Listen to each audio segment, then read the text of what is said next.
পুরাতন মালদার নবাবগঞ্জ বাঁশহাট এলাকায় একটি স্কুলের ছাত্রীকে বাঁচাতে গিয়ে দুর্ঘটনার কবলে টোটো। দুর্ঘটনায় ওই ছাত্রীটি বেঁচে গেলেও টোটো চালক সহ 3 জন জখম হয়েছেন।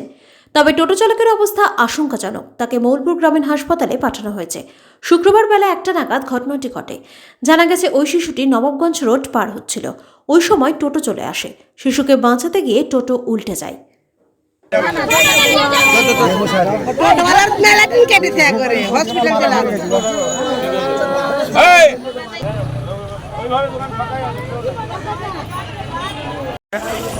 এখানে একটা বাচ্চা স্কুলের থেকে নামা দিল, নামা দিয়ে বাচ্চারা দূরে যাচ্ছিল, যাতে বাচ্চাটাকে বাঁচাতে পুরোটা পাল্টে।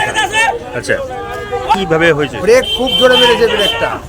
হ্যাঁ, ব্রেকের ঠাড়াতে গাড়িটা পাল্টি খেয়ে গেছে। ড্রাইভার আহত হয়ে গেছে, ড্রাইভার তো গাড়ির তলে পড়ে গেছিল। আচ্ছা,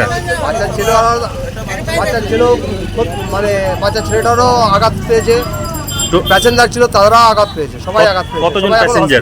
কতজন প্যাসেঞ্জার? তিনজন ছিল। তিনজনেই আহত? তিনজনই আহত, সব হসপিটালে। কেমন অবস্থা? কি খুব বুকে লেগেছে, কারো ঠ্যাঙে লেগেছে, এগুলো। কিন্তু ড্রাইভার যে ছিল তারই বেশি লেগেছে।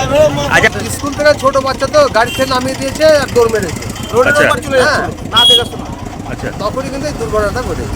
না যে কোন রাস্তা ক্রস করার সময়? হ্যাঁ হ্যাঁ হ্যাঁ, কি গাড়িটা আসছিল আর বাচ্চাটা দৌড় মেরেছে। আচ্ছা, হ্যাঁ, বাচ্চাটাকে বাঁচাতে গিয়ে পুরোটা পাল্টি খায়।